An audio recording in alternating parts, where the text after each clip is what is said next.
Yep. Great. Well, good afternoon. As you come in, please go ahead and either click on the Mentimeter link or scan the QR code, or just go to menti.com and then just put the code in. There's two questions that I'm asking you to answer, and then we will come back and look at those answers as we go through the presentation. So I think we have, oh good, we've got a good group. We've got about 40 people so far. Um, Again, if you haven't said hello in the chat, please go right ahead and do it. I am going to move on, but if what I can do also is we can maybe put that, well, I guess I could have, hang on. Put that link. Oh, there you go. Devin already has it. She's ahead of me. She's awesome. All right, so good afternoon. As Devin said, I'm Cheryl Ann Coyle. I'm a senior librarian at Central Piedmont Community College. I've actually been in this role for almost a little over 11 years. Hey, Jennifer. Um, okay, so here's what we're going to go over today. We're going to cover these four basic areas. AI tools for research, AI versus Credo, and actually I'm bringing in ProQuest as well, and then critical AI evaluation and lots of resources. There's lots of resources at the end of this presentation for you to have. So we're going to start with AI tools for research. And this is the question is, what is AI? So I made ChatGPT do some work and actually go ahead and tell me what it thought AI, how it defined AI. And it's a very advanced autocomplete, not a thinker. It was very clear on that, not a thinker. It's a high-tech autocomplete system, and the way it works is on predicting words based on patterns, not thinking or reasoning like a human. So when you type happy birthday into your phone suggests to you, not because it knows that it's a birthday, but it's seen that pattern before. It doesn't understand birthdays, emotions, or celebrations. It's just predicting the next most likely words. This is completely done on programmed patterns. Again, you'll hear me repeat this throughout the presentation, not thinking or reasoning like a human. And I do think that's a key concept that we need to clarify and communicate clearly to our students, regardless of their generation, because it answers in human-like matter and people of all ages forget it's not thinking. So then I went ahead with my overview of AI.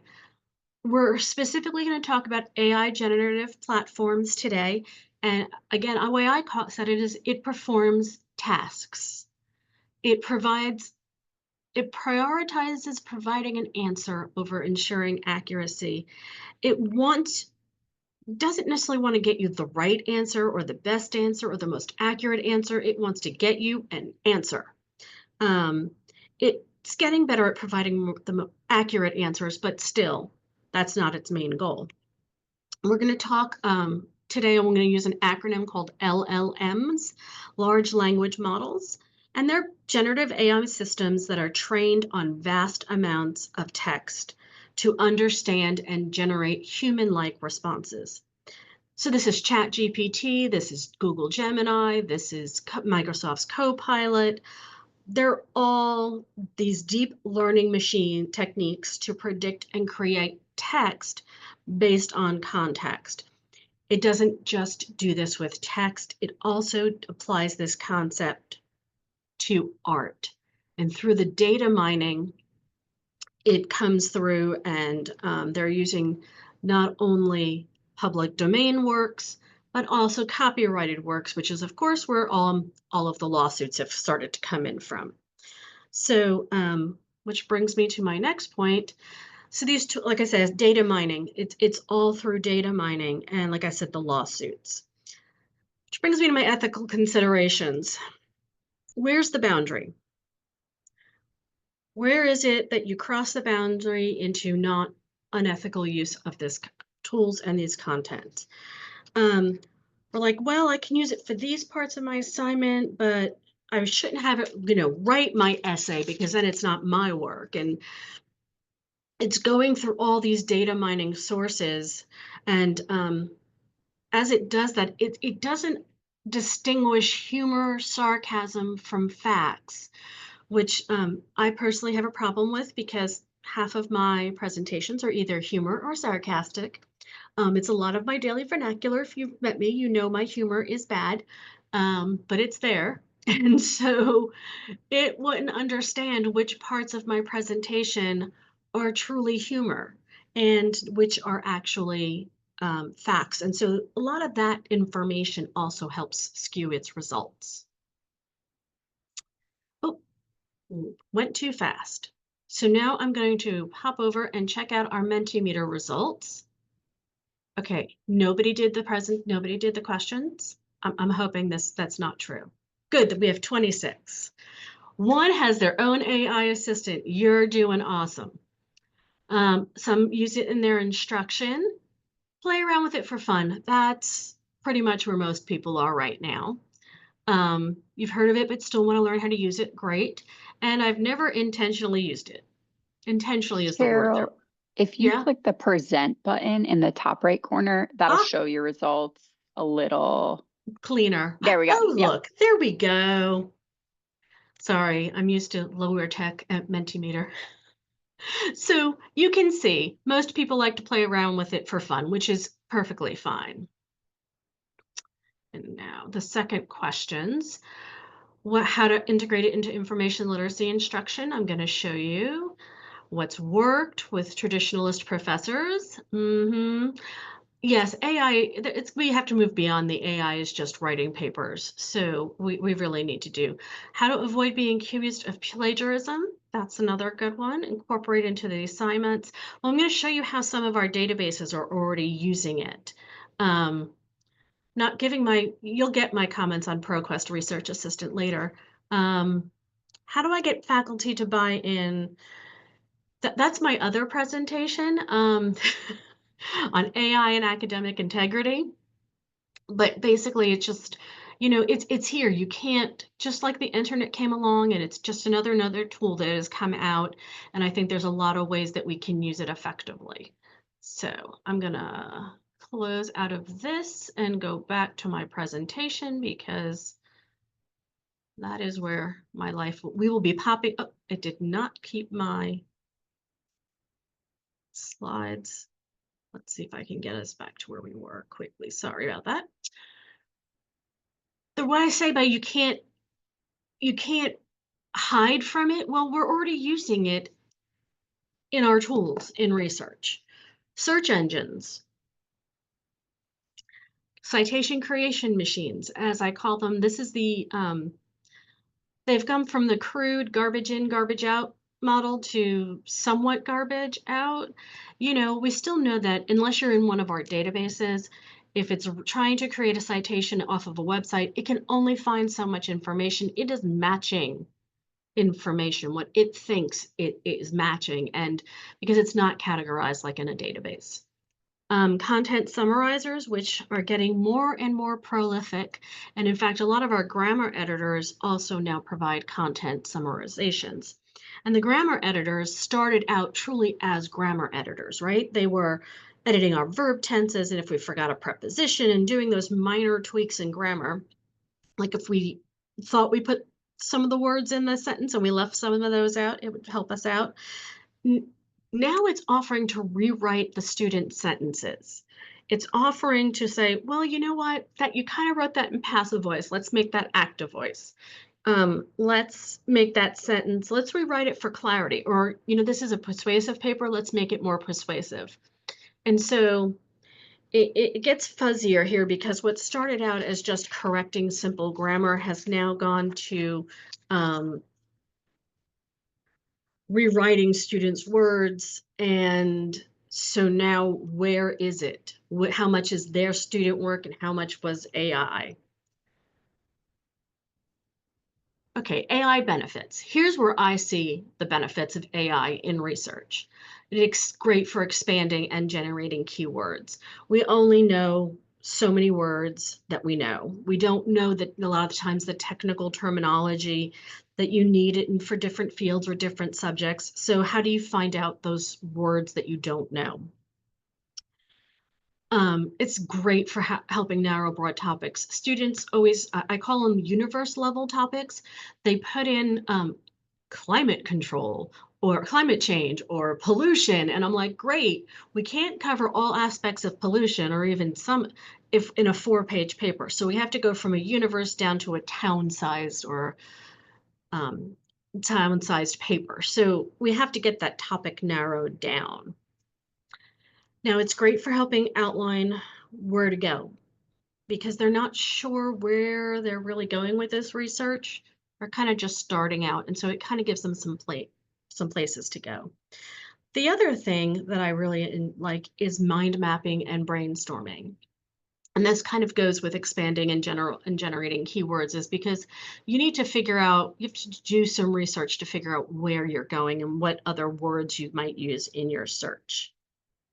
The efficiency of data and analyzation, this is my favorite part because I am not a number cruncher. I do have a friend actually who was at another community college in North Carolina, and she was doing her doctoral dissertation, and she had a lot of data to crunch and analyze, and she did it personally, and then she did it in AI to see if the results were similar, the same, completely different, or what, and they actually ended up being extremely similar. So that's really good to know that that at least does that. It also provides a lot of um, options for learning needs. A lot of our students need different accessibility accommodations, and so AI sometimes can really help provide for those. Now, I don't want you to think I love AI completely and that I live in a glass house of AI. It's not all smooth sailing and there's lots of troubled waters. In fact, the biggest area is the over reliance on AI. Now, what this, because in generative AI, it doesn't have a consciousness, it lacks self-awareness. The LLMs do not have thoughts, beliefs, emotions, self-awareness. It doesn't understand concepts. And these are the things that we are supposed to be doing. We're supposed to be doing the critical thinking. And I'd say that it's not just a generational issue, because it's not, is I'd say as a collective society, we're not critically thinking enough. Um, So we need, that's an area that whether it was when the internet came out or anything else, I think this is one of the areas that we can definitely look out for, that we need to make sure we're really critically thinking about the information and not just accepting it. Along going with that, content accuracy. If the data and the text that it trained on is no longer current, or if that information is no longer accurate, it doesn't know that. It just still thinks that number or that information is still correct. Under underrepresented and marginalized groups and the biases and the stereotypes that go along with those groups, they perpetuate them, unfortunately. So those are some things to look at. Um, and language comprehension. AI can generate a poem in a Shakespearean style, but it can't appreciate or interpret that poetry like a human truly could understand that a rose by any other name would smell but just as sweet. Of course, there's a huge data privacy issue. If you're using a tool and you're not paying for it, I can pretty much say you are the product. You are what's being mined. All of your content that you're putting in and searching on is part of its building and training process. So just kind of keep that in mind. And I use all the free versions, but I'm also careful of what I ask it to do so that it doesn't have anything that's we're not in business, but would be business critical kind of thing, or those trade secrets. And with all of this, of course, we still have the citation and attribution issues. And of course, my favorite, hallucinations. AI is getting a lot better. I mean, 3.5 of ChatGPT, I think, had about 72% hallucinations, and 4.0 is down to about 18%, but that's still 18% hallucinations. And that's still a fairly significant number. So let's give you some examples. Yes, this article was printed in 2024 in May. When Google advised adding glue to pizza sauce. By the way, feel free to make any comments or questions in the chat as I go through my presentation. Devin and I will do our best to stay on top of all of those. Which we all know, it's just absurd. You're not adding glue to pizza sauce because it wasn't sticking to its pizza enough. I mean, we get it. But this is kind of, to me, the funny example of a hallucination.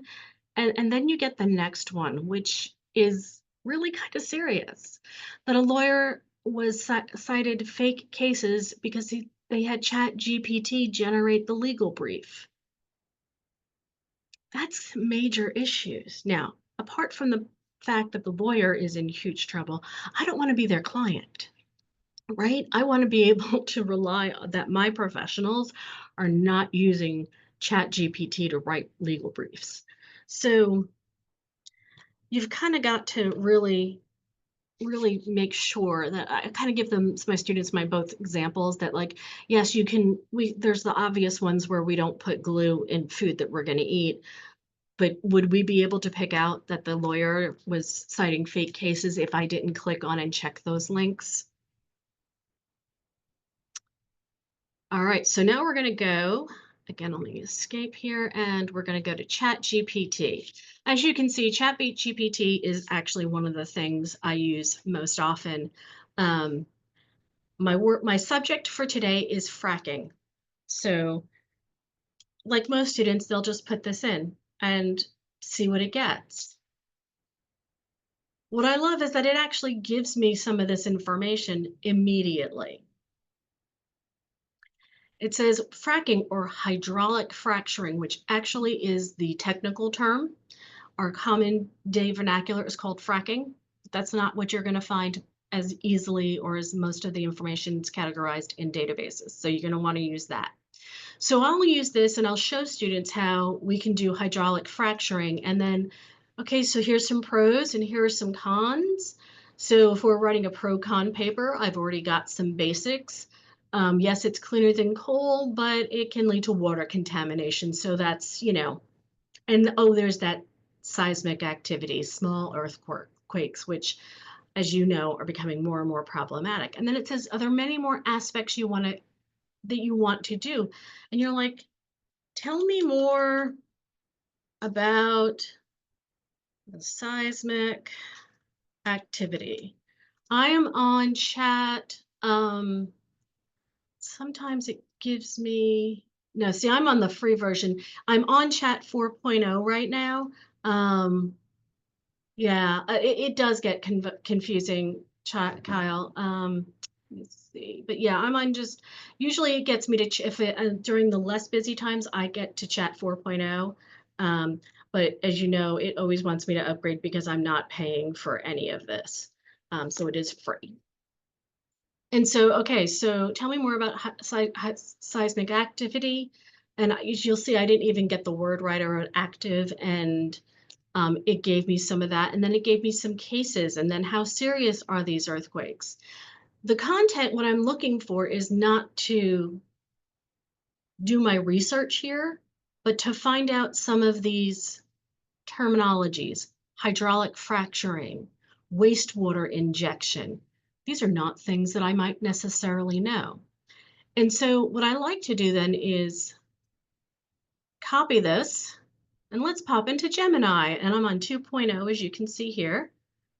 And I can paste and just say, well, what do you have about fracking?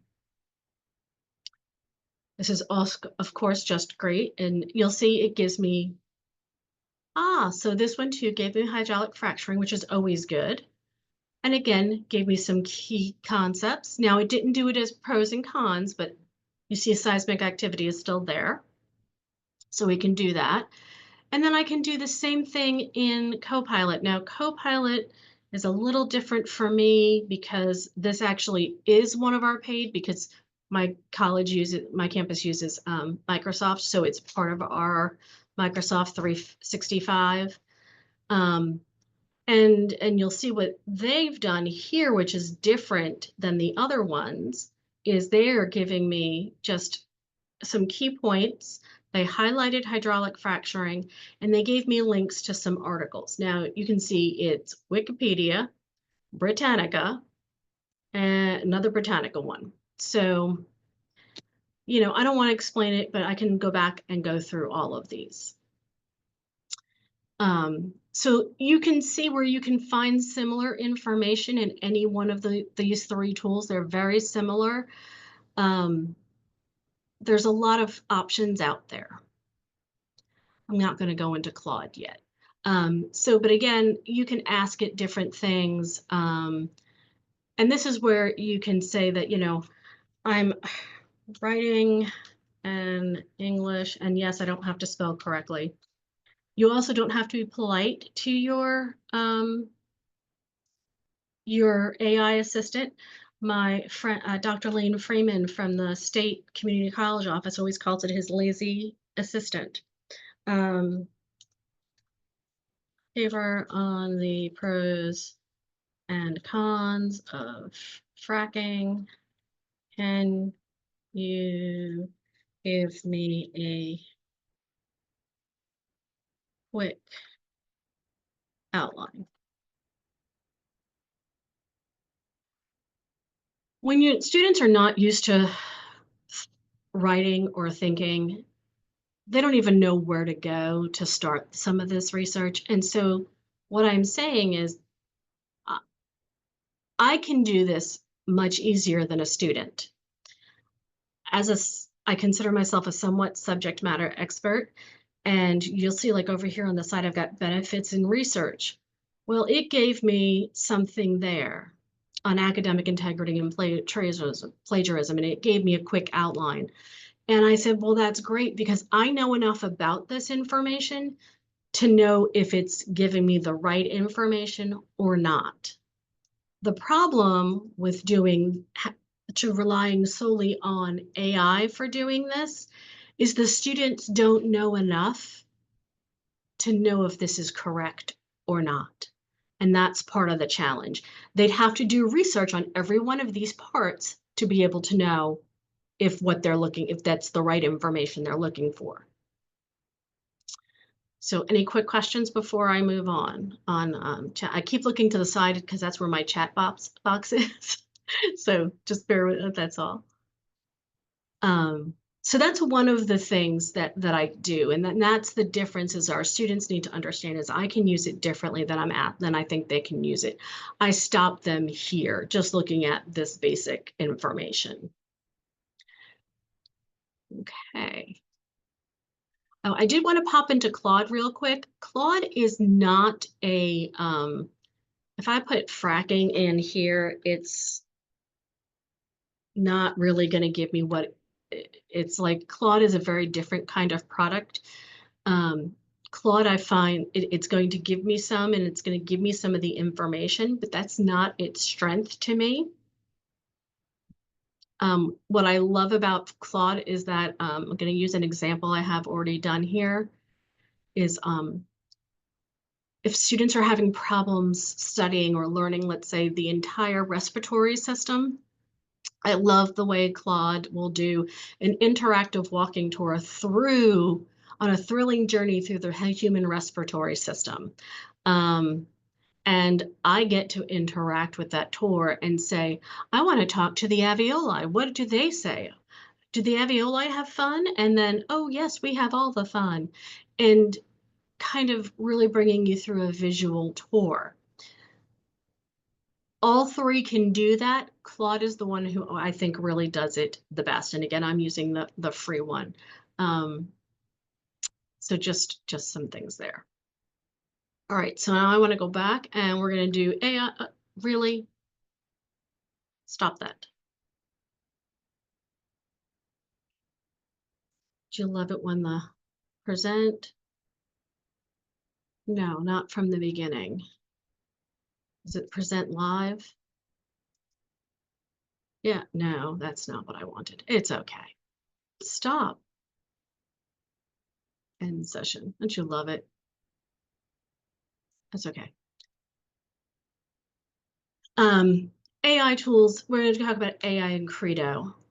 So I did a quick chart here, and as you can see from here, it goes through a little bit. I just asked it its basic questions and kind of what most LLMs have versus what I know Credo has. Like, we can always tell when information is published in Credo.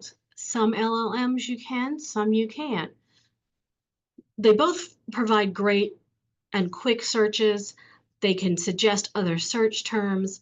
Some LLMs can provide academic resources. Credo always does. Now, my last one here, paraphrase a paragraph of an article to reduce jargon and make it easier to read.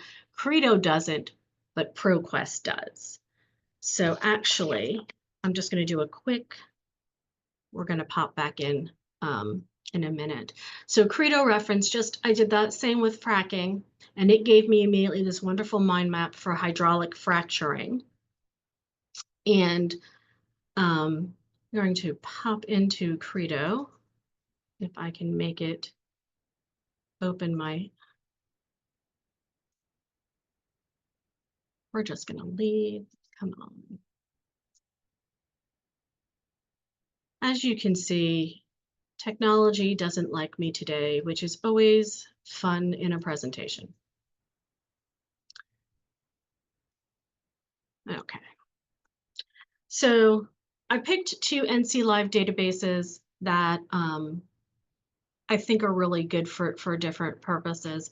I love Credo Reference. I've always loved its mind map. You can do that straight here. You can go right to it, and I can put my fracking in. You can do it to anything. And what I love about this is that it immediately starts giving you articles. And so it tells me that it's hydraulic fracturing. Um, and that I can look at all of these, and these are some of the main topics. And so I can say, well, what happens here if I go to fracture? And then it's going to redo the mind map. And okay, I'm looking maybe not at the synovial joint, but compressed natural gas maybe, and go through that way. And what I love about this is that you get actual articles, you get real information.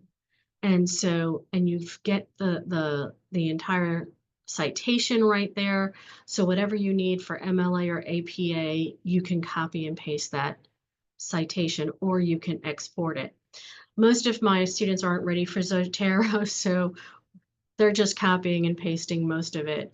But that's what I love about Credo, is that it gives such great mind maps. So even if I did like pollution, which again, another universe topic, that I can look at this and say, oh, what I really want to look at is recycling. And then it redoes the mind map based on that. And even if you had done this as a main search and had done pollution there, I know you guys are all familiar with this, but this is how I can show my students that, okay, you found hydraulic fracturing was the term here. Well, then you can copy and paste that into Credo and get more actual information. You can also get a related concepts, but you already get some explanation, because not everyone will understand that. And that you can go through here and filter, which is fabulous, so that you can get current information, not historic information. And so again, depending on what I click on here, it automatically updates the articles, the images, and in the entire mind map. And so that's one of the ways I use it for my students, to show them that they can go back and forth. All right, so the next one I wanted to show it was ProQuest Central. Have many of you guys used ProQuest Central recently? Yes, no's, maybes? Nobody's responding. I got a bunch of yeses. Okay. At least one yes. They introduced their beta product of AI. I don't need to restore my last session. Their beta AI product in the beginning of the year, and I think in February it went live. So again, if I'm just going to paste my hydraulic fracturing in and let it do its search, it does a lot of neat things. One of the first things you'll notice is there's those little stars up there, and you'll see this is its related terms. That's its mind map necessarily. And you'll notice fracking, shale oil have come in almost all of them. And I did some screenshots just in case, so this way you'd also have some information for when I was looking at it. You can, what I like about, I know also this, you can go through and update the dates, which we all know how to do. One of the cool things I was doing is I was looking, let's pick one. All right. And so when you pick a title or an article, you'll notice immediately this research assistant defaults to being on. You actually have to click it off to get rid of it. It's always on the articles. And it gives you some key takeaways. So it's doing an AI generated summary of the article, which again, if I can get my students to read that, that would be fabulous. And what I like is it shows the relationship to your terms. It gives you additional topics discovered in this, discussed in this article. And then, which is really its findings or conclusions. You'll notice if you keep scrolling down, it gives more suggested resources. We're used to that. If it would stop jumping on me. See where it says indexing terms and then it says subject here. I'm lucky if I can get my students sometimes to understand subject and keywords are synonyms. Indexing terms means absolutely nothing to them. So I wish they hadn't used that, but I understand why they did. But so then again, showing them how to use these so that you could say, okay, if I'm looking at environmental aspects of this and hydraulic fracturing, and it can do another search then based on those. That we've always had, but now it's AI generated. So here it gives me some findings and conclusions.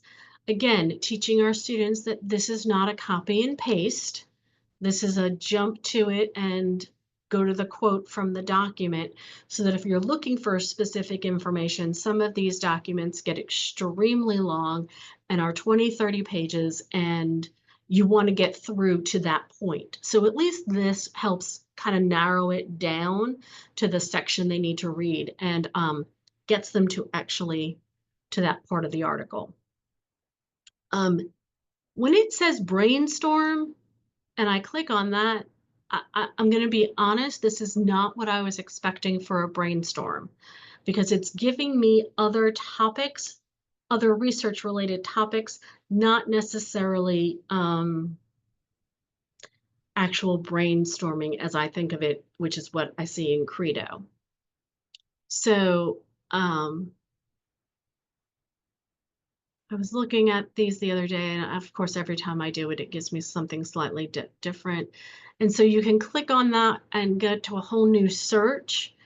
And okay, and oh look, it gave me new words. I'm still not sure what coalface is or anticline, and alas, like there's still all these. All it did was throw more terms at me, and if I'm barely understanding fracking or hydraulic fracturing, I'm not sure that I'm going to get all of this information. I did one of these yesterday, and one of the terms it gave me up here was folk dancing.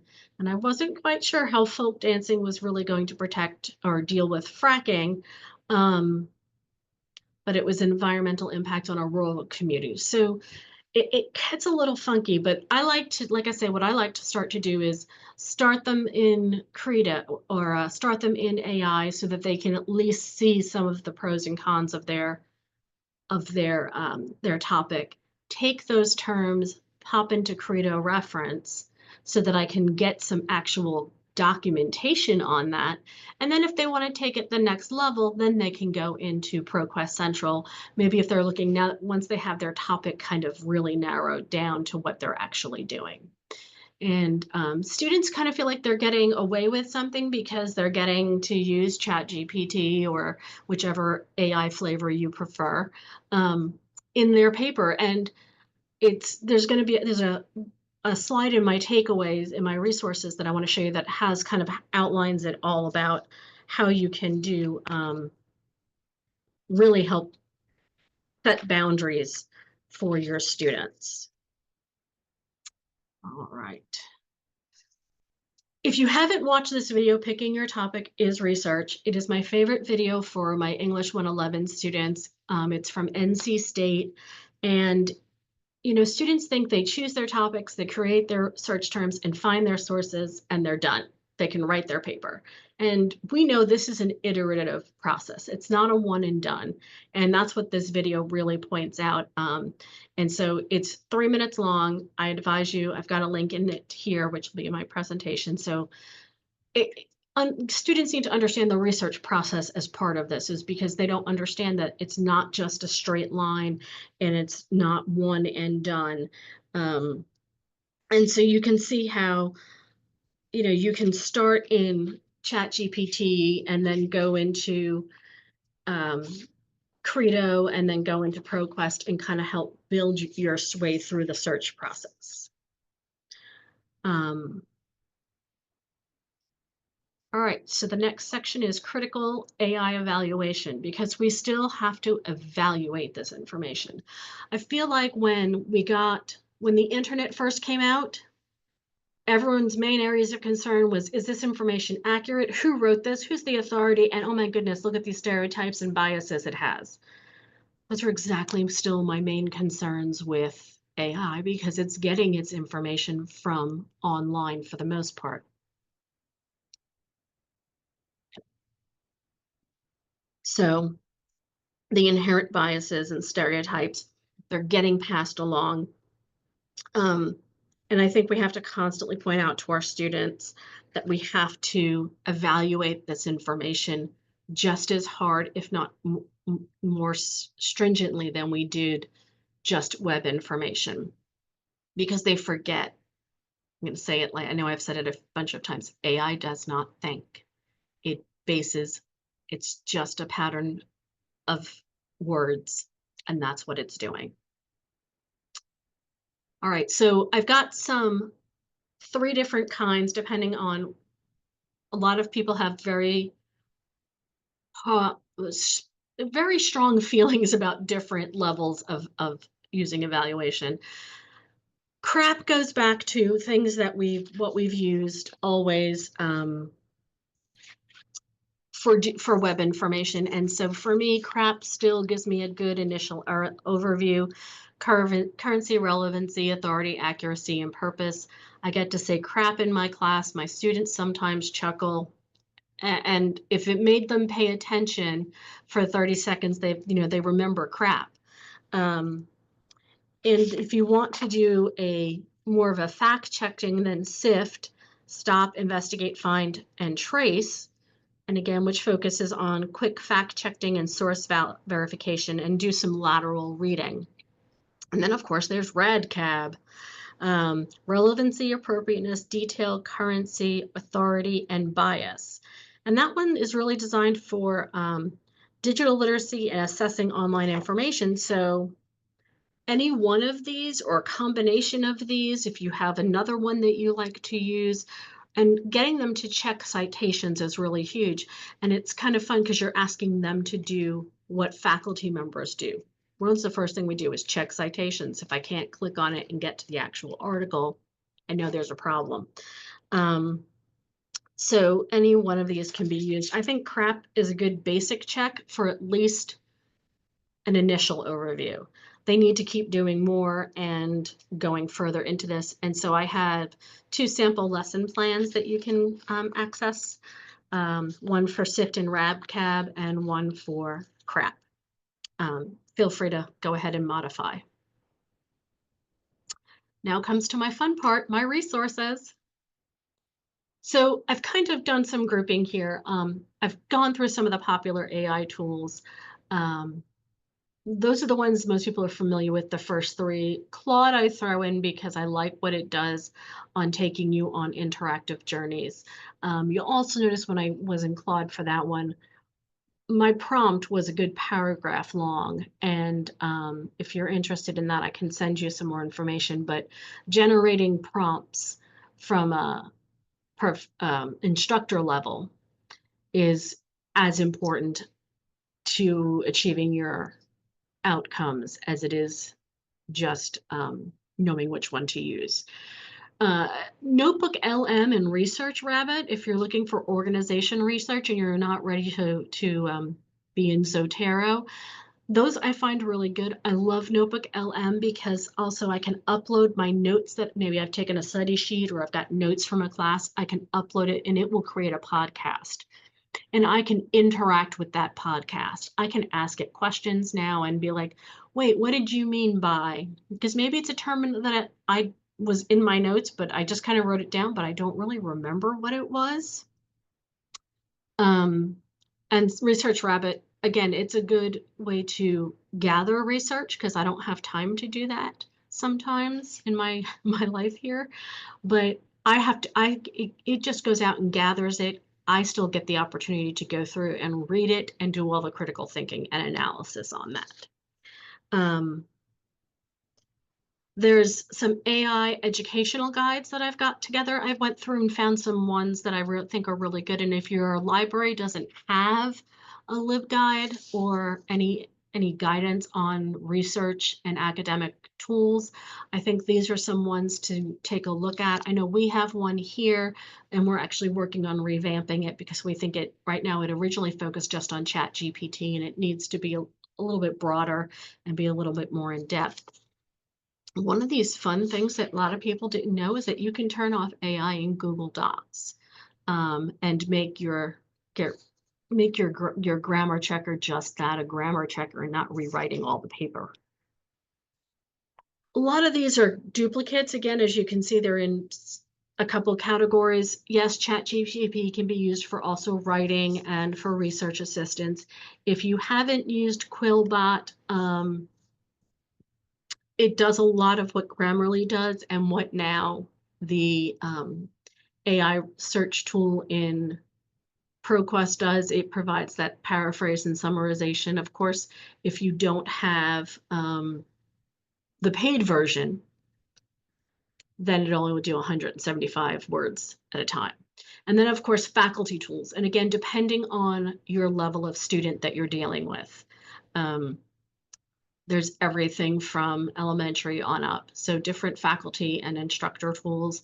And then I found just some articles on research in general, the best tools for research. And they give a little bit more explanation on those. I've used almost all of these at least once, but I haven't used some of them recently. And the way things change these days, they may have changed a little bit in the past. This is the chart I was referring to. It's the North Carolina Department of Public Instruction AI of acceptable use scale.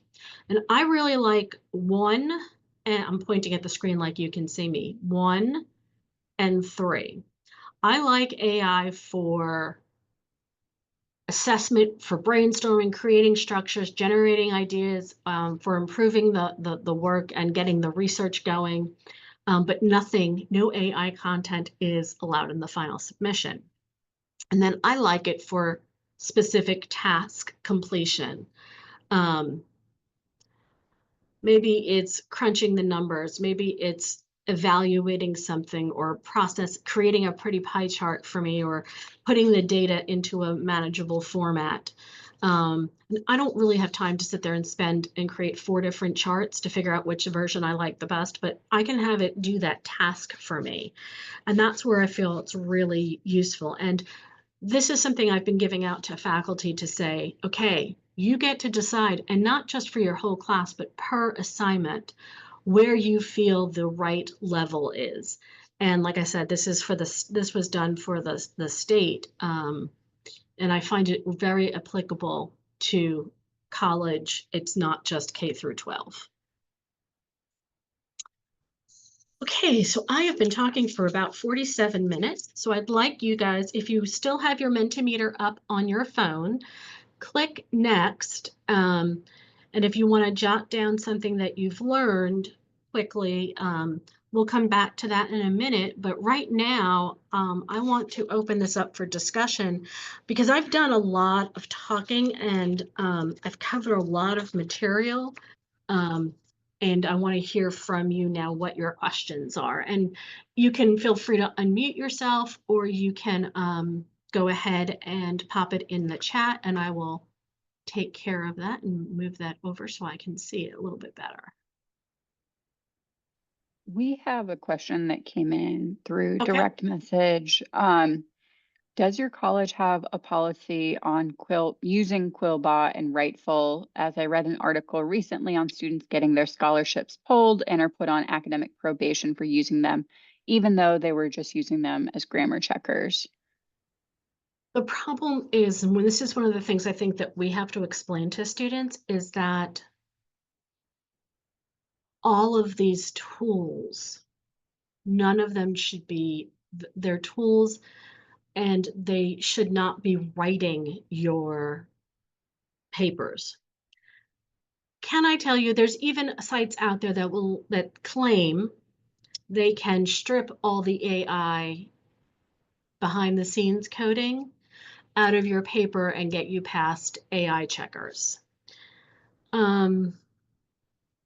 This goes back to the age-old question of, why do students cheat? Are they here to pass a class, or are they here to learn? And that's a more philosophical discussion we can have another day. But right now, we do not have a specific policy on that. We do not have a specific policy on any tools. What my academic integrity plan says is that states that students are not able to use any work that was produced by a third party in their final projects and papers, unless it is cited. So you have to tell me that you didn't do this part.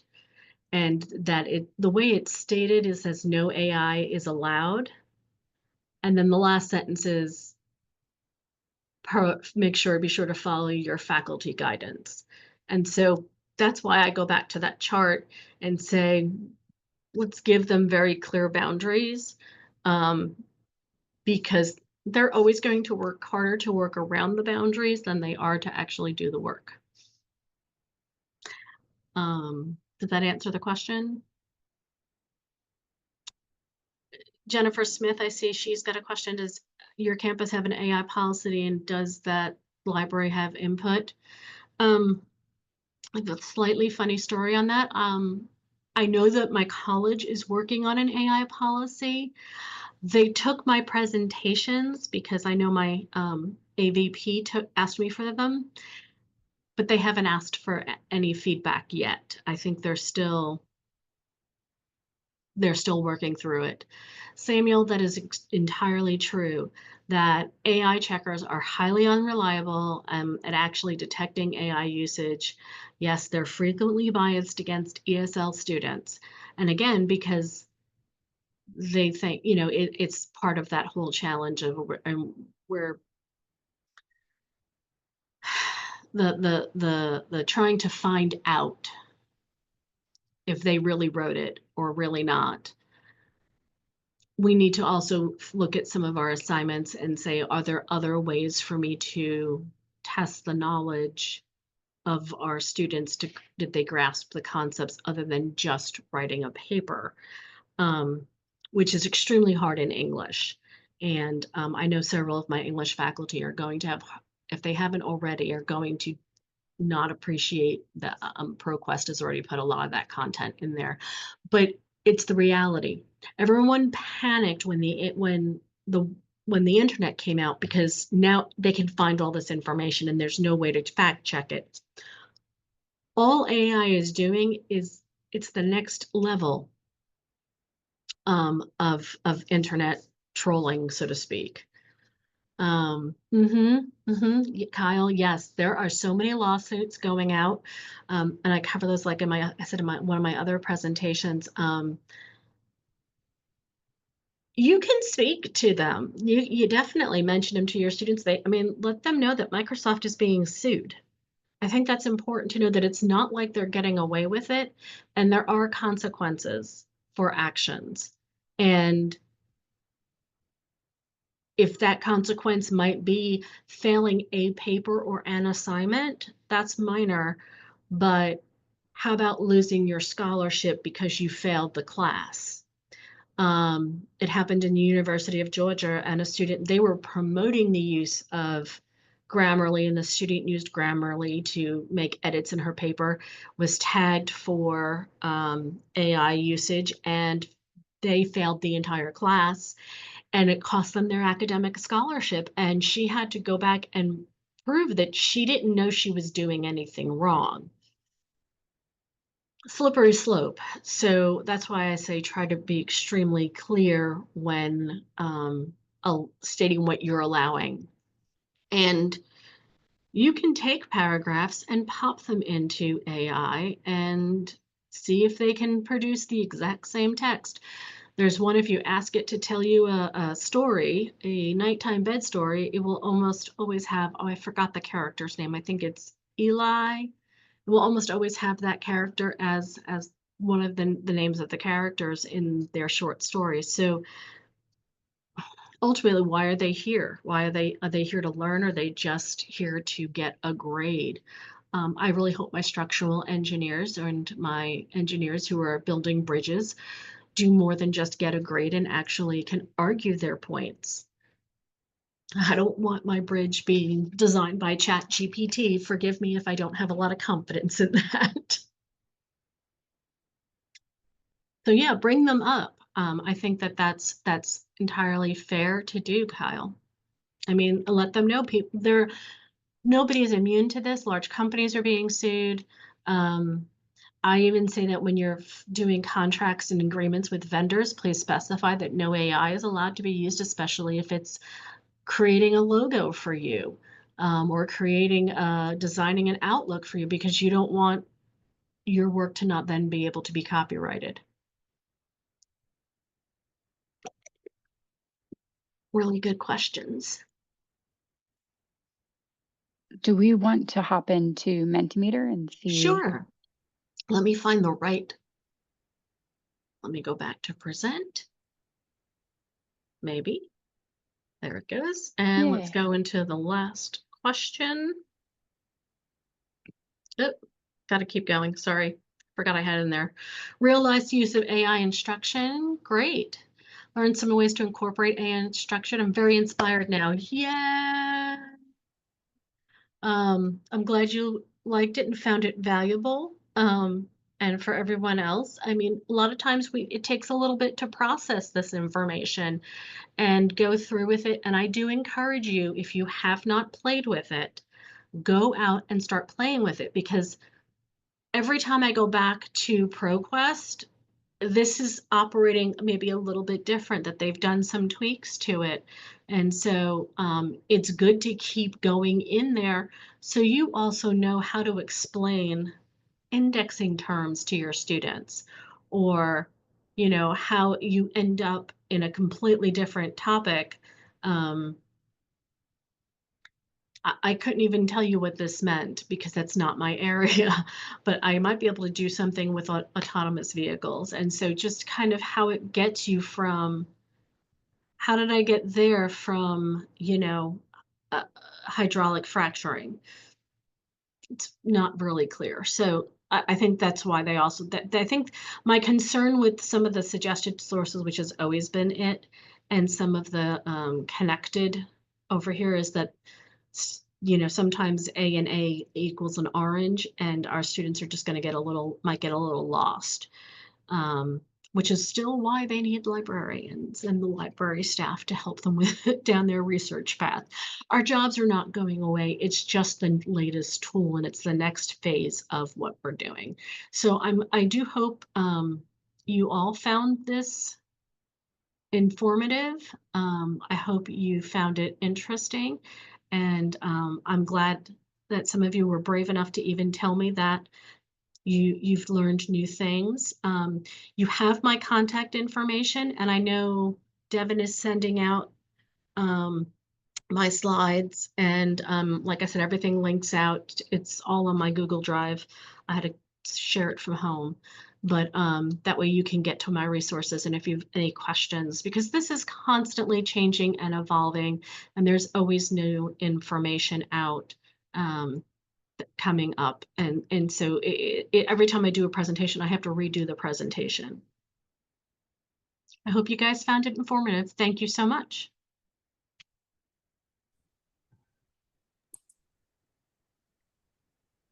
All right, folks. Well, we will wrap things up with a few minutes to spare. Cheryl, thank you so much for sharing your No time problem. and expertise and practical advice. I feel like you kind of did a good job of condensing all of these big topics and tasks and making it really approachable, which is great.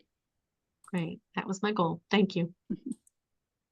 All right, folks, keep an eye out for an email tomorrow from me with Cheryl's slides, the recording, and a feedback survey.